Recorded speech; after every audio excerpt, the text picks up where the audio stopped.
share.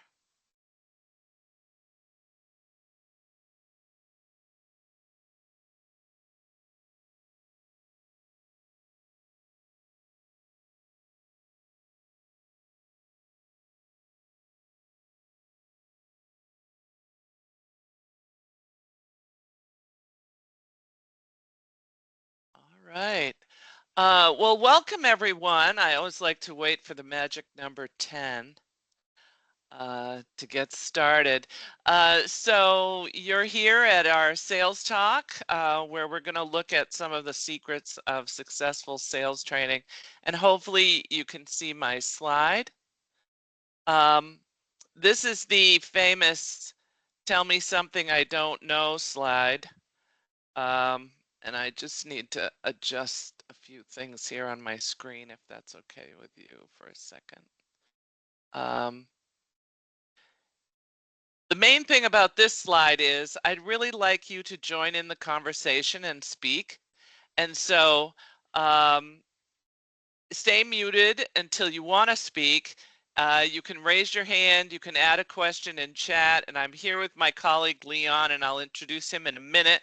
And he'll interrupt me if you put some questions in the chat. The main thing is, and I only have two dreams in the world, and one is when you do a webinar, the audience gets to speak, and the other one is I can go into a restaurant with a friend and one can order a Pepsi and I can order a Diet Coke, and life is perfect. Those are my two dreams. So my webinar dream has happened. You can speak. You can speak on this webinar, and you can speak up and join in the conversation with us. So that's important. Now, I just want to introduce myself here, and basically, I am the Vice President of Strategy and Sales Enablement, and I lead the learning strategy and sales training practices at Infopro Learning. I started out as an English teacher. You can probably tell just by listening to me. I'm a fourth generation teacher. My daughter is a fifth generation teacher teaching music up in New Hampshire. And after I did my 14 years teaching school, I joined the corporate training world, and I worked in that world for about 17 years, and until COVID hit, and I was working for a software company in the automotive industry, which kind of crumbled under COVID at that point, and that's when I joined Infopro and became on the other side of the table. So but I have so much passion for adult learning, and in particular sales training.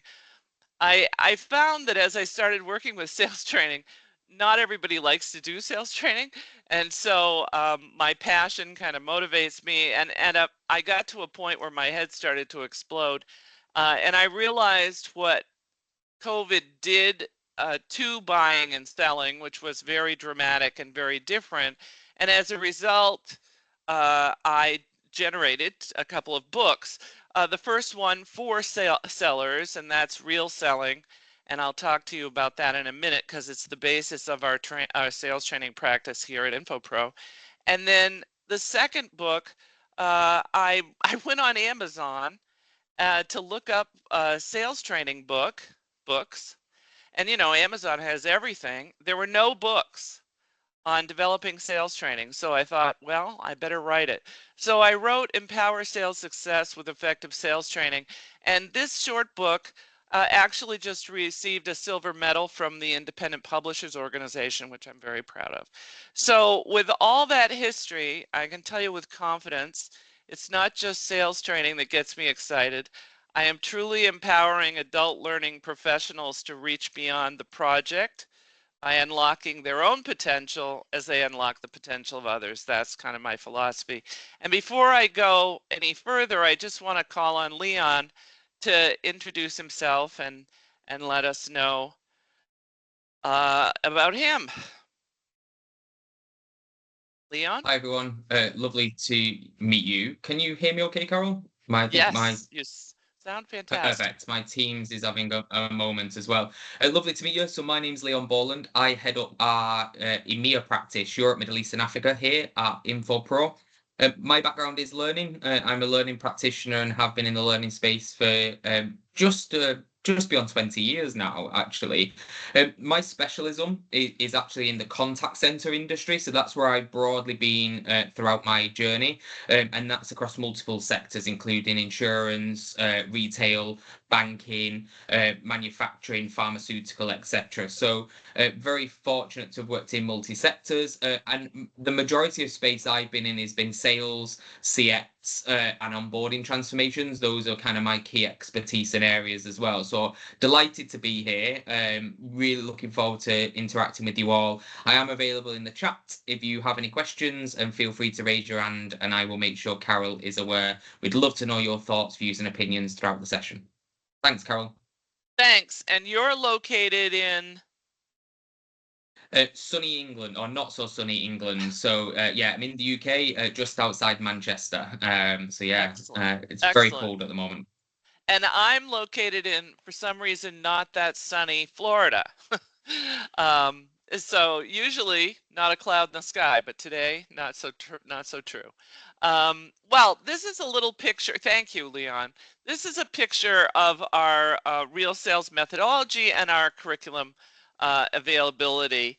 And like I said, I lead the sales training practice, and I just want to give you just a little bit of an overview before we dig into the details of sales training and my approach to it all. But in the last, by working in a vendor organization, flipping from working in the corporate where I would hire vendors all the time, now I was in the opportunity of being in a vendor organization, and that meant I could establish this training practice in the way that I wanted to buy it when I was in the corporate world.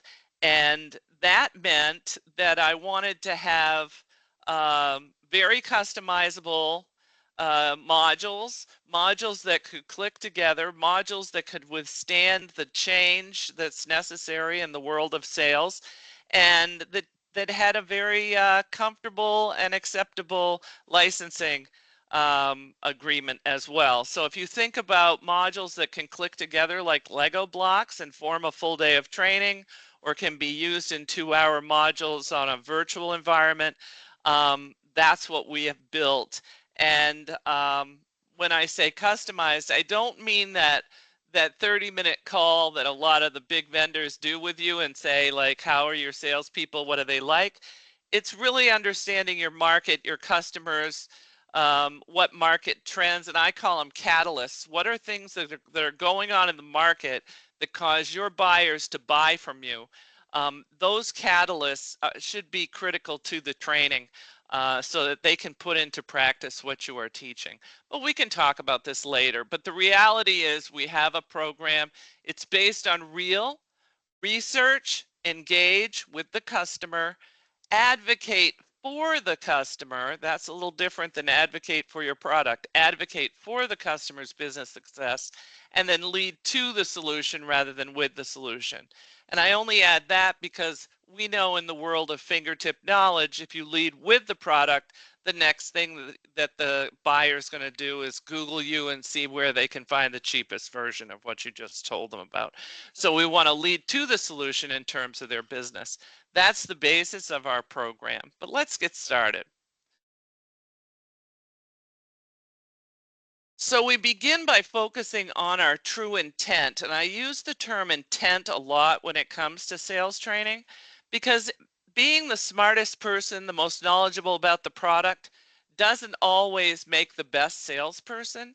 It really is truly about intent.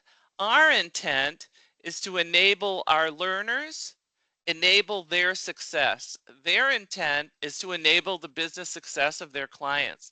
So when I began working in the corporate environment, I couldn't figure out why I was there.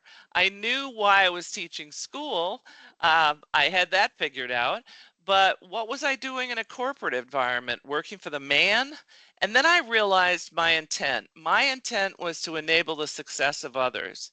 And that could mean learners, that could be my peers, that could be you.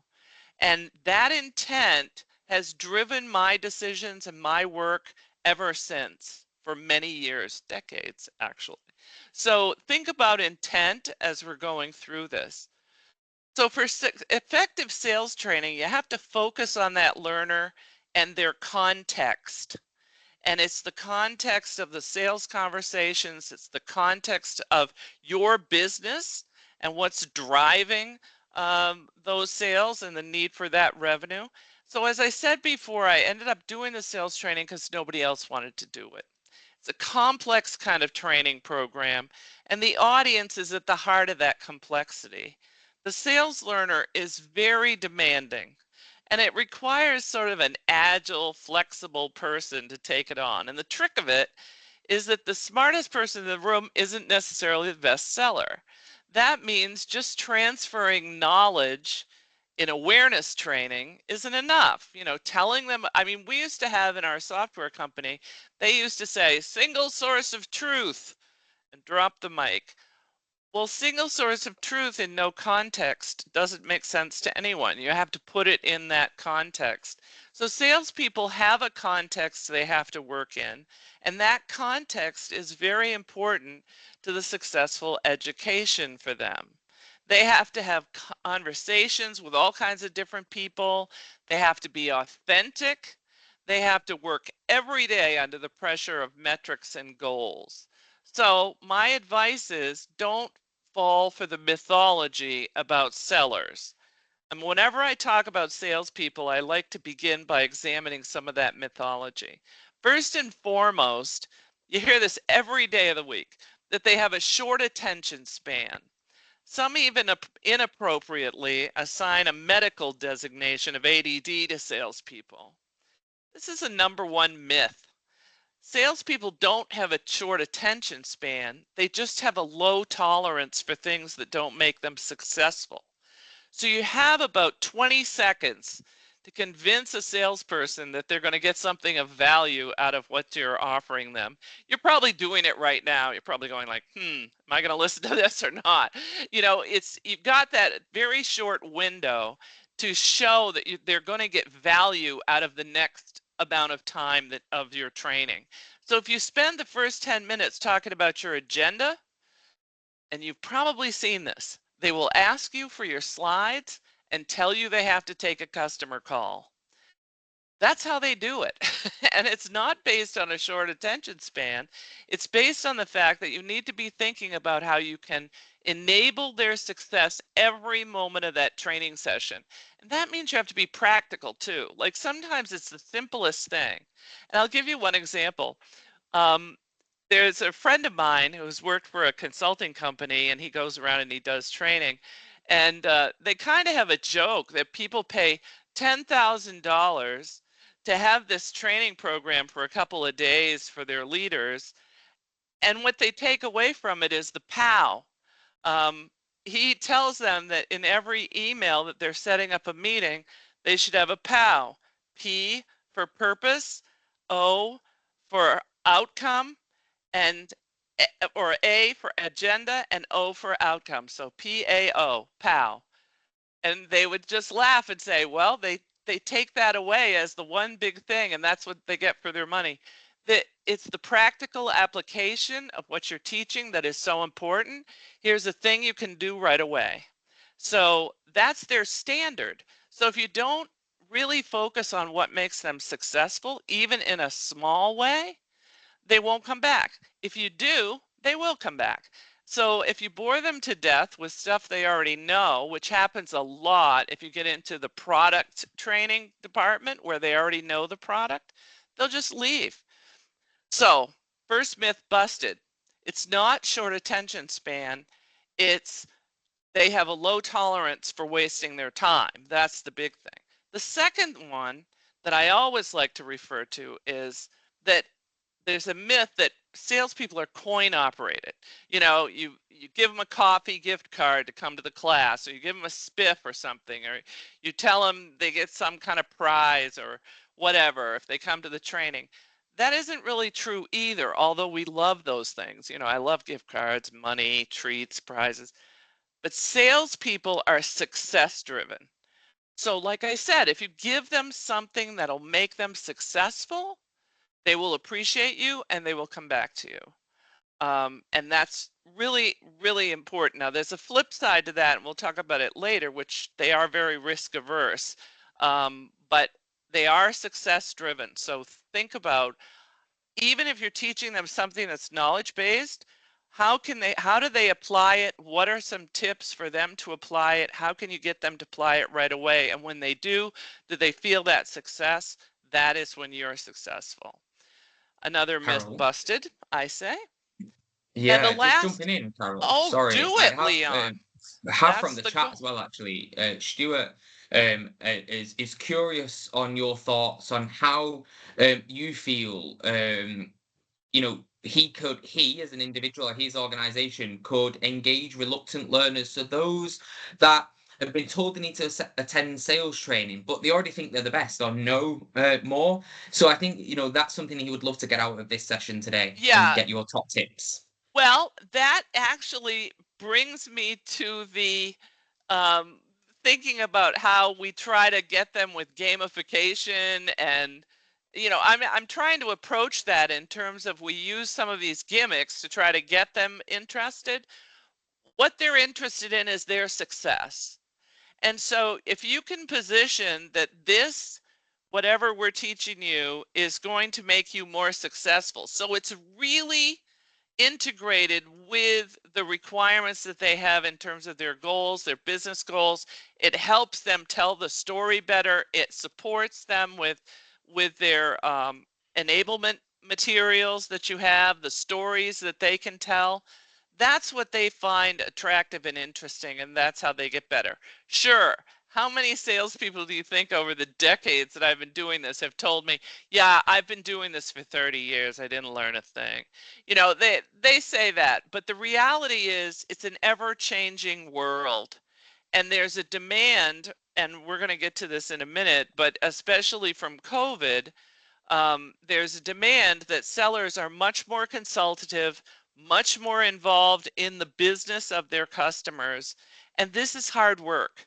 And so if you can position your training as helping them accomplish that, they will begrudgingly, they would rather do something other than training, but they will attend training, and if you're focused on their success, they should do well at it. I mean, I think that's the key, and it comes down to intent. But again, we'll get to that in a minute. The last myth I want to talk about is that gamification thing.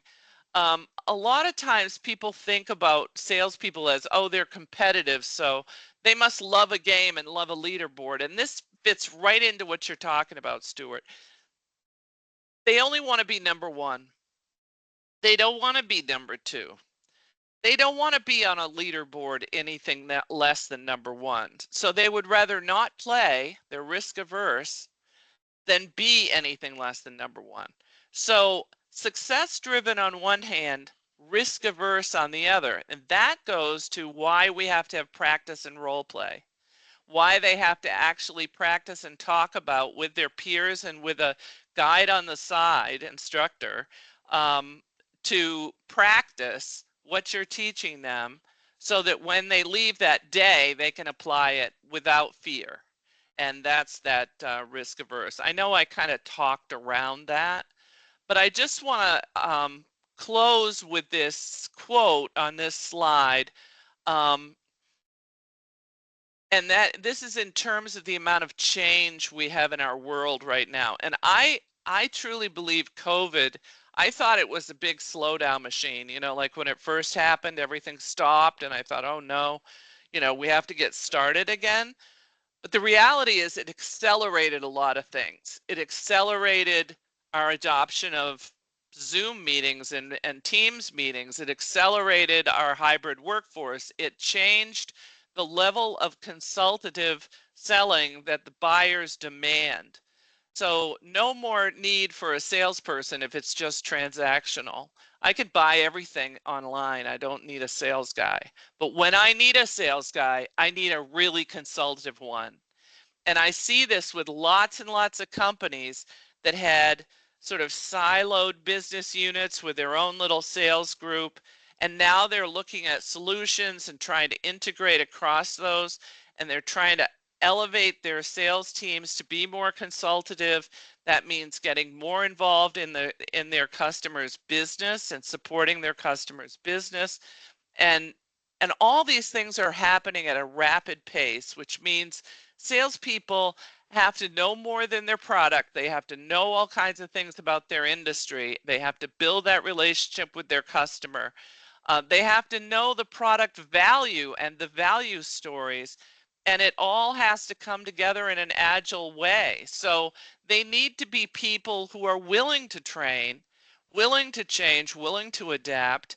And Zig Ziglar, who is a big sales guru guy, has this quote: if you're not willing to learn, no one can help you. If you are determined to learn, no one can stop you. And that's the attitude you want in your salespeople.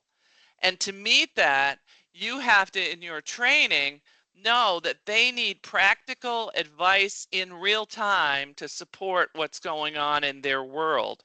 And it's really a model of a good salesperson.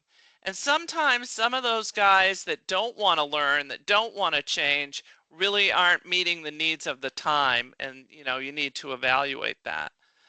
Now, one of the big issues you need to think about is customer centricity. And this I hear a lot from companies. And it's a dramatic trend that was accelerated by the pandemic, because I want customer centricity when I'm buying.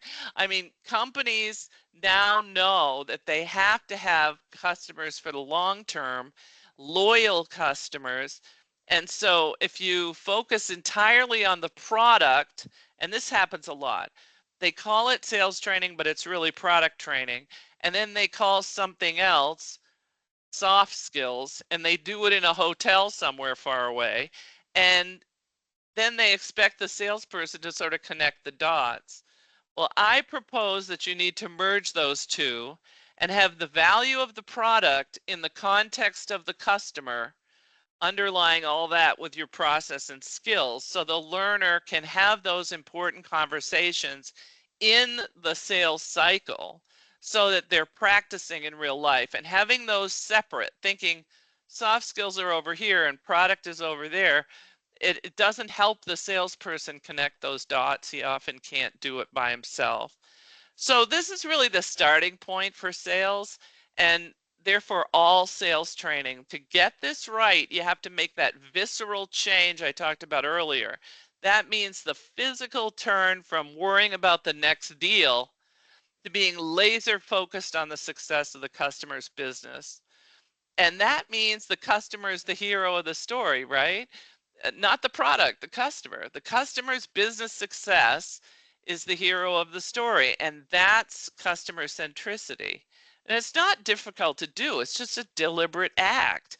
And you can almost feel it, you could almost physically feel it, that if it's at the heart of the sales training to not just make you smart about our product and its value listed, but how do you make the customer successful? How do you make that customer the hero?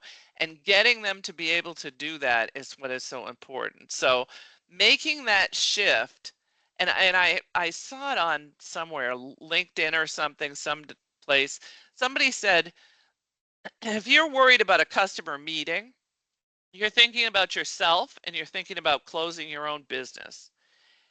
If you're thinking about the customer, you won't be nervous about the meeting at all, because you're going to go in there and you're just going to care about that customer's success and support their business success. And if you don't know the answer, you're going to find the answer for them, and they're going to give you all their money because they trust you and they believe that you're trying to help them. So we only want salespeople when we actually need one.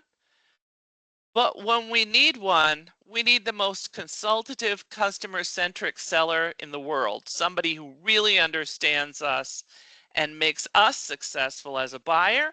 And that's what you're really trying to train them on. And it sets the bar very high for customer centricity. So often, what's referred to as sales training in a company is actually product training. And in that model, selling is sort of relegated to something referred to as soft skills. And like I said earlier, often in a hotel somewhere far away. And the dots take a long time to make that connection. So it's really important to think about the term value when it comes to your products that you're selling and how you incorporate that into your training. Like I said, so often, you state a benefit and drop the mic. Well, a feature is what's found in the manual, and it's really just a description of what the product is. And the benefit is a general term for why it matters and what it does. And you might see that on a poster.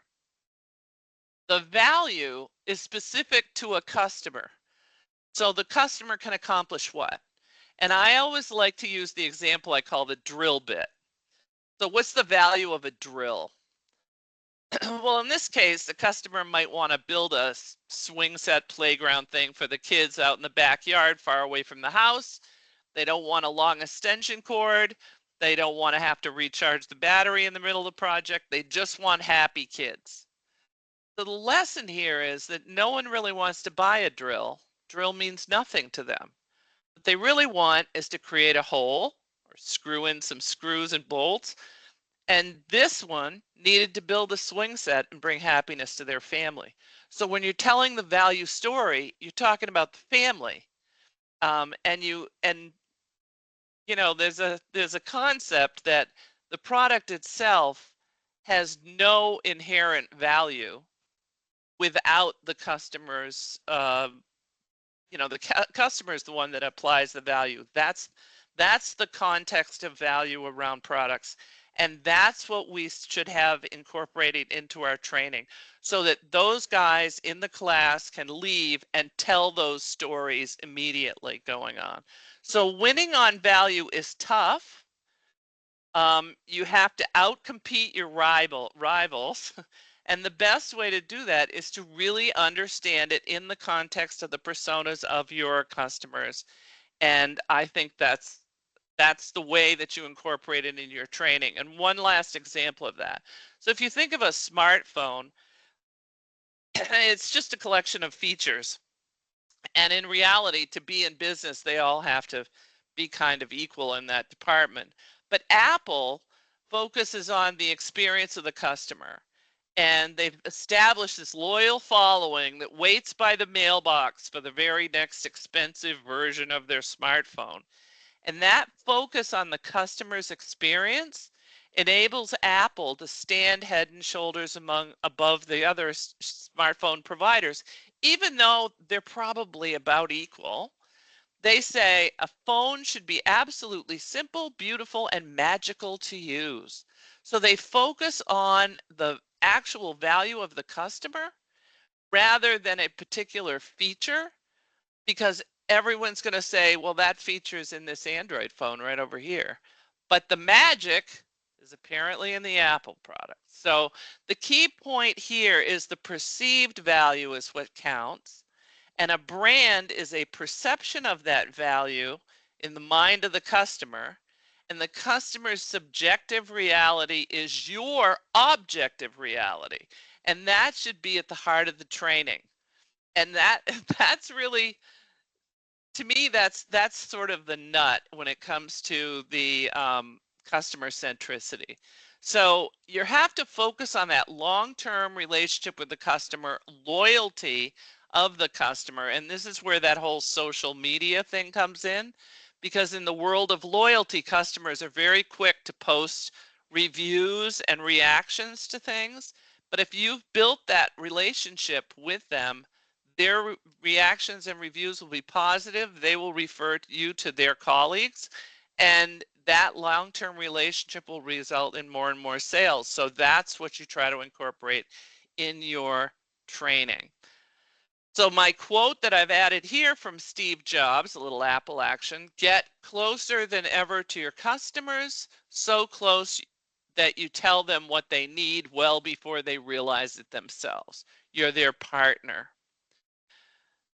So you have to customize to the changing environment. And salespeople deal with clients facing change every day. And this means sales training needs to be customized to enable them to handle that environment with agility.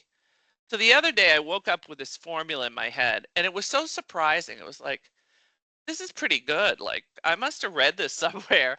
Um, but I searched everywhere and I didn't find it anywhere. So I guess I did make it up. But I believe it applies to all instructional design challenges. And I use it every day in sales training. A plus B plus C equals D. Audience, understanding your learner persona, plus business and behavioral metrics. Why do you need the training? Are trying to improve revenue, trying to shorten the time to first deal, trying to shorten the time to proficiency for new hires. What's that business metric you're tracking that's driving the need for the training? And then 3 is content. Audience plus business goals plus content equals design excellence. Now it's simplistic, I know, but it's kind of powerful. And for many years, training was mostly about content. Tell them what you're going to tell them, and tell them again. That'll fix it. But any of us who have had teenagers know telling them what you're going to tell them, and tell them again just doesn't exactly work. Turns out it's not the best training practice. They need to put their learning into context and ultimately into practice. And that's why understanding the audience, having the business driver, and then applying that context to your content will result in training design excellence or efficiency, depending on how you want to define that E.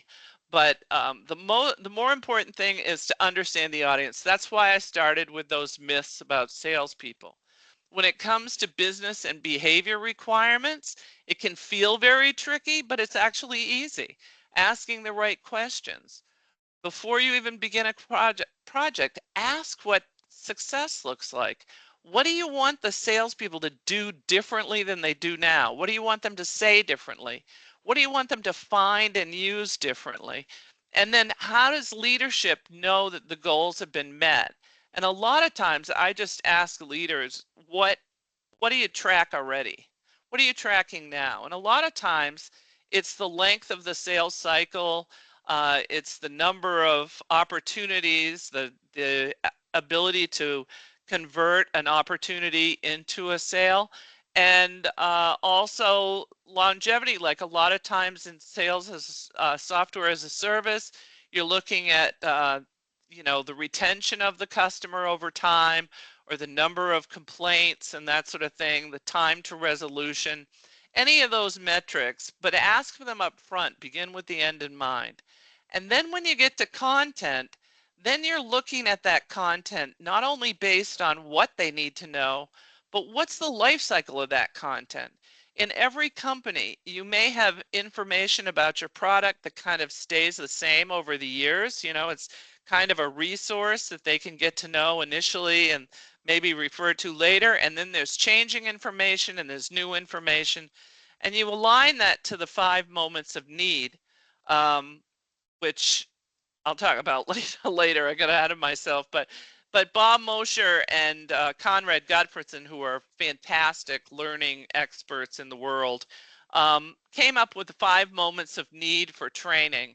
And if you think about those, when something's new, when something changes, when they need some practice or application, when they're making a mistake, or they need some extension and they need more information. So you think about that content in terms of all that, that allows you to focus your training exactly on the context that they need at that time.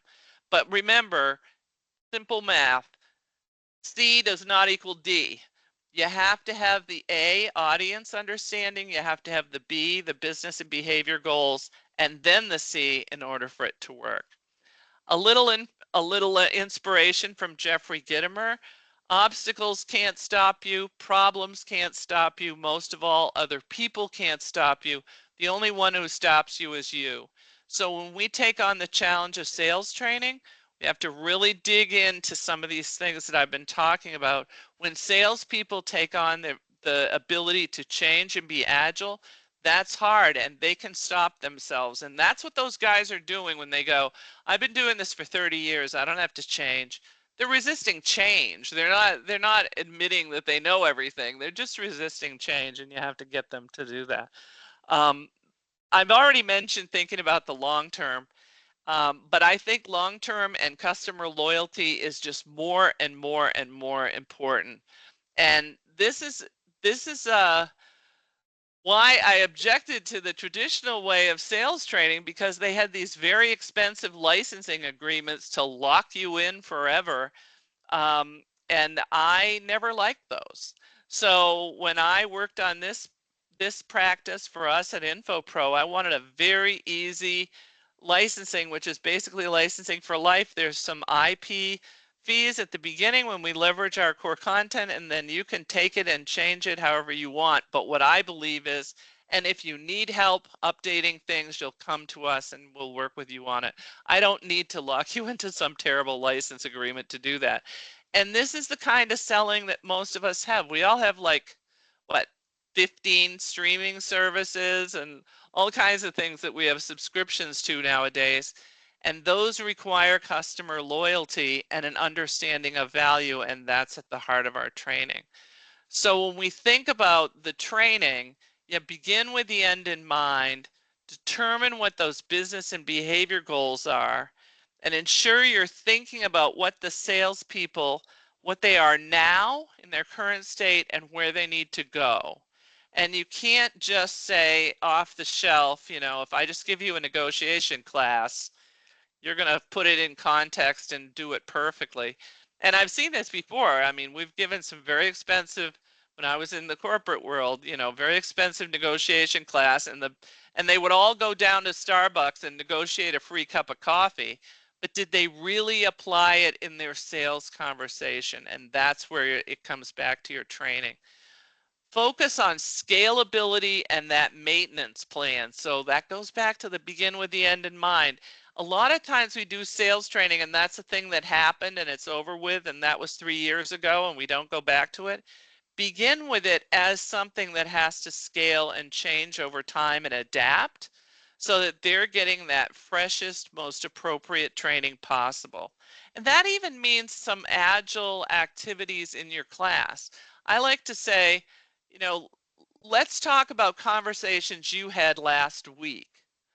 Okay, let's role play that thing you had last week, and let's try that this week between our sessions, for instance. So you have to be a little creative about how you get them to apply. But I think that that's really important.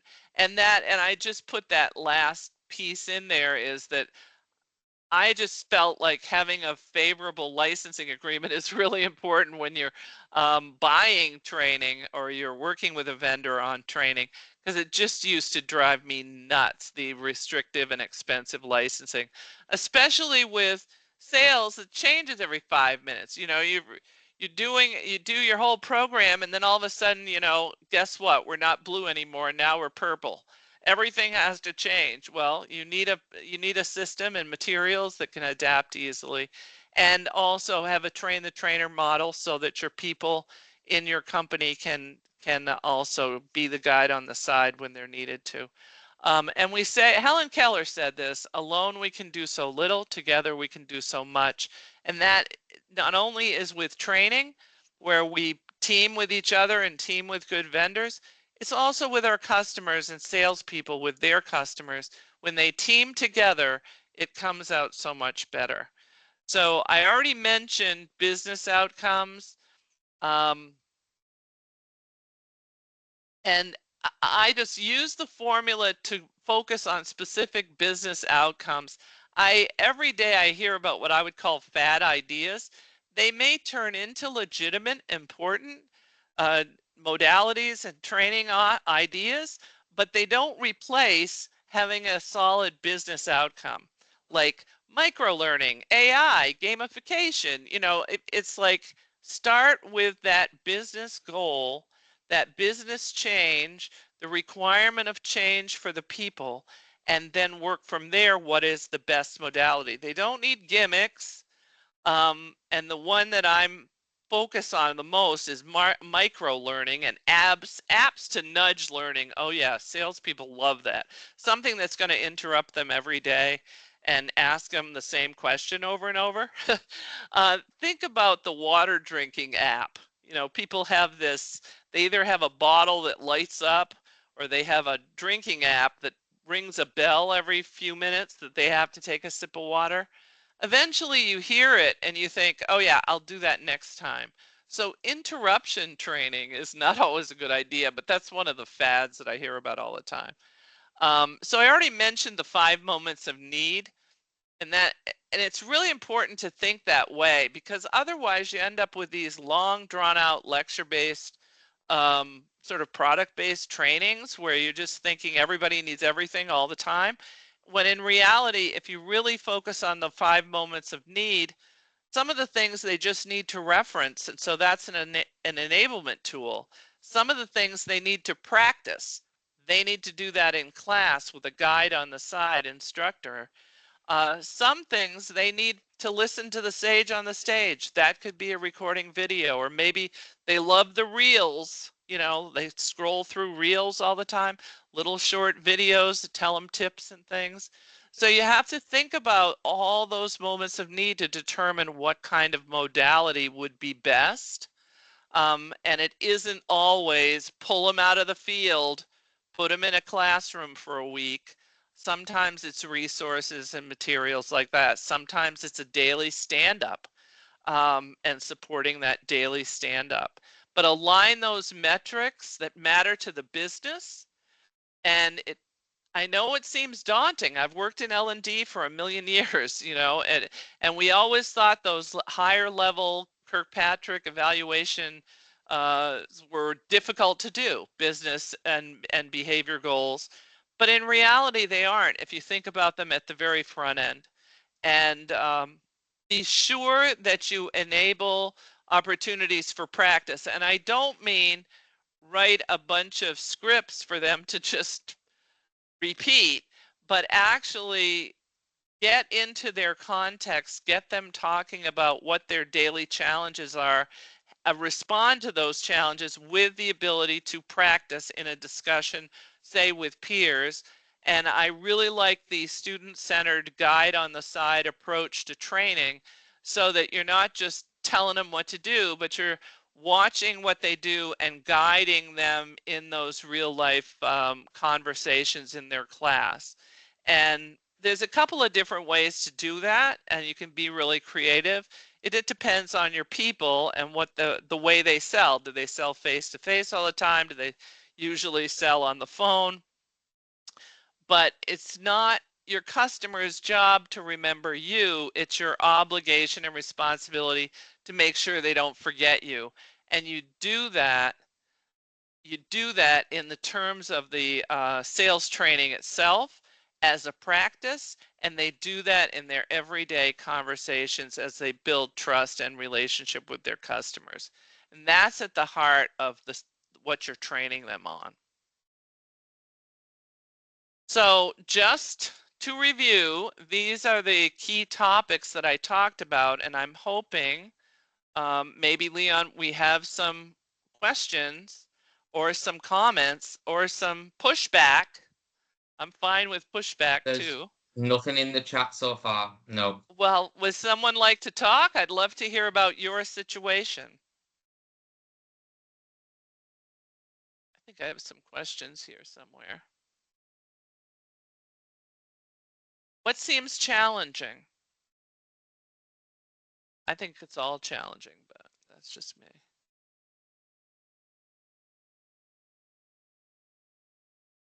Well, Leon, you take it away. Got any questions? Got any comments? Got anything to say? I'm sure you do. No, to be fair, I think the biggest thing for me is how you.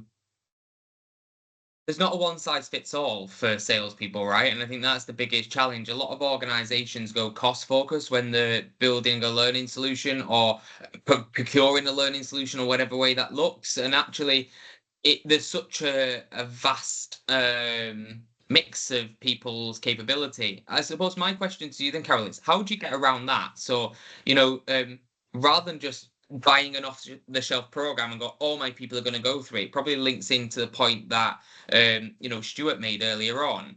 How do you cater for the different levels of experience in sales when it comes to investing in learning development?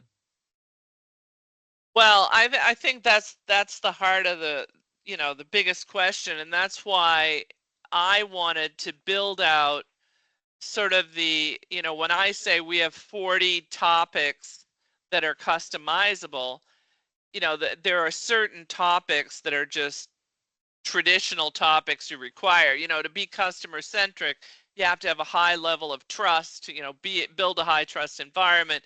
You have to be able to use situational negotiation, all those kinds of key core skills, but this context changes.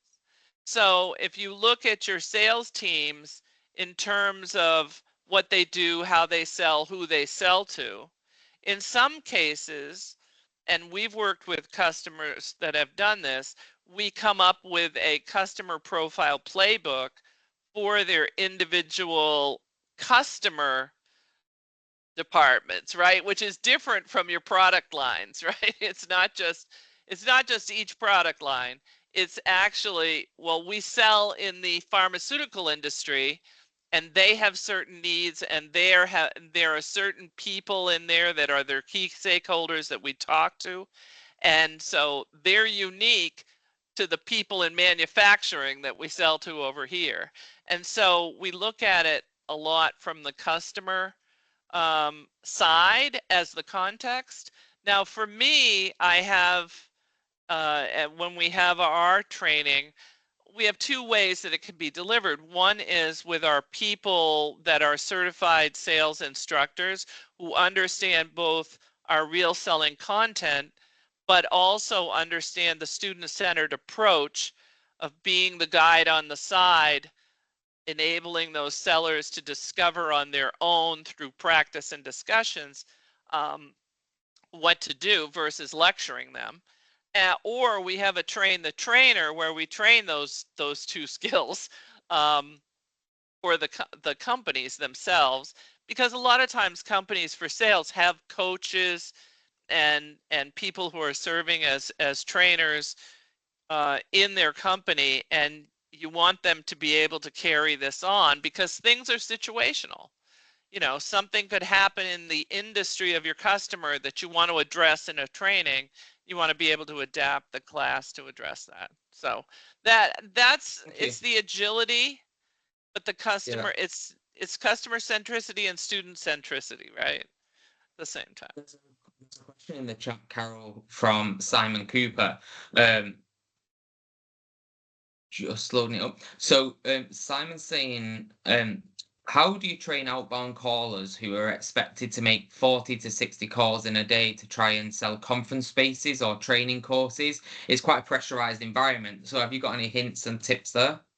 Well, first of all, talk to the right people. that's that's that's something we talk about all the time. Is like, if you think about, like I always say, companies do three things basically. They they save money, they make money, and they stay out of jail. I use stay out of the jail as a joke, but it's really finance, uh, being in compliance, doing your taxes, that part of the company. Those are the three basic groups. Some of them have money for projects and some of them don't.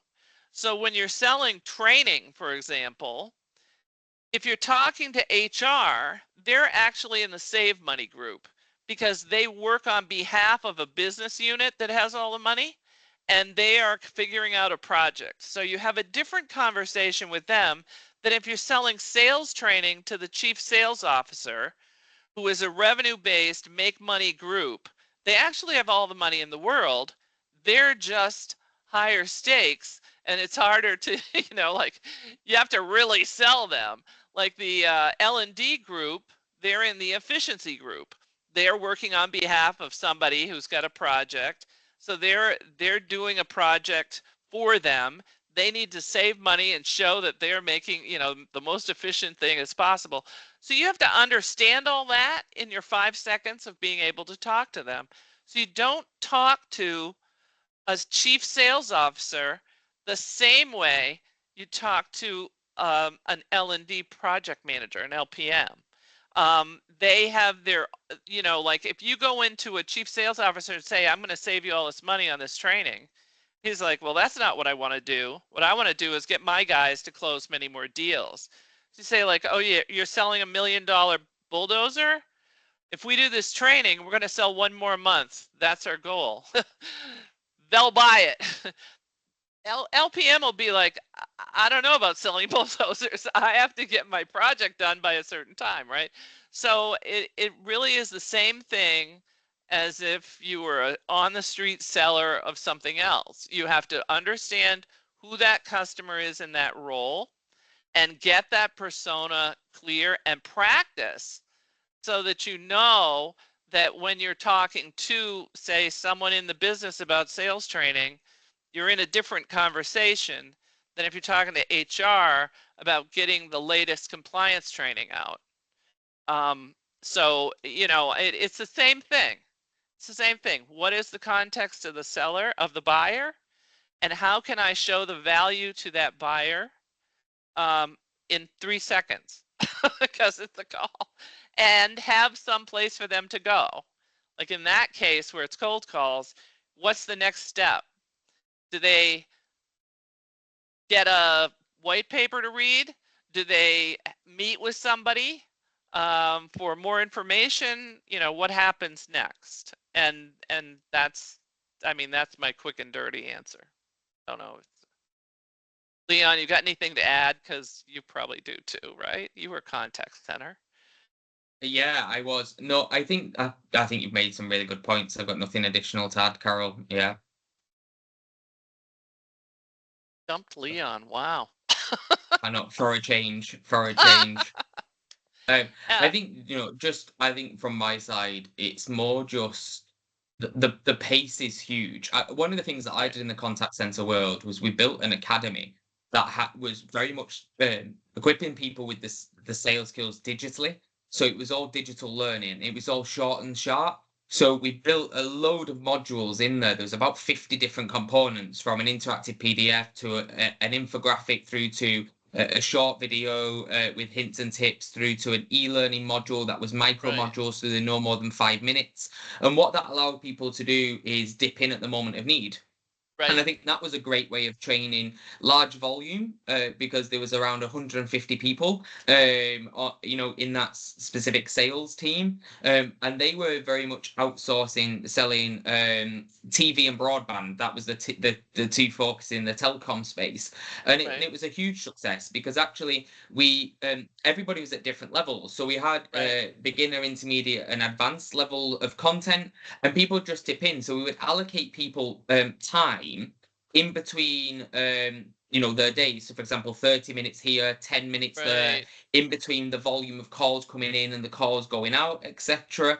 And what that allowed people to do is plug the gaps with that knowledge. So instead of going for and it was mobile enabled, so they could do it walking about, get up from around the desk, and it was really, really great for them to do, because actually, even on the call, for example, making that outbound call, they could bring up the infographic to mind them on right, top 3 tips on this or 5 steps on that. So I think, not everything sales has to be led by a human being. You could right, absolutely do blended solutions, and you can do digital first solutions as right, well in this modern world, especially leveraging the power of AI. So I would say there's not a one size fits all, but there's lots of great ways of doing things that's right, unique. And I would always say, do your research, ask people, I think is the key thing, but also play and play with different ideas. And I think that works really well. But that's just an example of how we did it in that large volume contact center space, using digital. And it was a huge success of a project.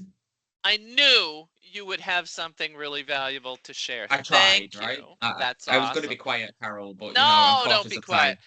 quiet. And the other thing to add, just to add one little cherry on the sundae there, is to that you really have to understand your audience. So a lot of times in the sales training, I would have to train the seller who talks directly to the customer and the pre-sales or solution architect people. Now, those are two very different people. And I am the mother of an electromechanical engineer, solution architect type guy. And I can tell you he is different from a straight line seller. Sellers don't like to look for stuff. They're not going to read the encyclopedia for fun or go through your list of alphabetical listing. They're going to do what Leon just talked about. If you have it set up by need, if you're looking to do this thing, click here, they'll do it. But they're not going to go looking for stuff. Now, your pre-sales and solution architect, they'll study all day long. They want to know every little detail about every little thing from the time it's, the inception of the idea to the time it's launched as a product. Total different mindset. So they'll search for things in a normal search mode, whereas a salesperson, like Leon said, will go by need. I need this thing now. And that's why things, our AI supported and ChatGPT is so helpful, because you're not just searching on a topic, you're saying like, quick, help me say what I need to say. Like, what question could I ask right now? And it'll tell them. So we have a lot of opportunity, but I love what you just said. I think that's absolutely what we have to think of. But that also ties to that life cycle of the content, and that's my caution about that. Because the second you have old content somewhere in there, it goes back to that attention span thing. It's like, oh yeah, I looked at it and it wasn't any good, so I'm never going back to any of the materials. So you have to be sure that they're really up to date, fresh, and appropriate for what's happening now. But I love that example. I think we're running out of time. Any last minute questions? But thank you so much for joining, and I appreciate your time that you gave me. And I'm happy to help ever talk to you about anything. So if you want to message me on LinkedIn, I'll be happy to talk to you. Or we can get on a call and talk. Thanks. Glad you could join, Suzette.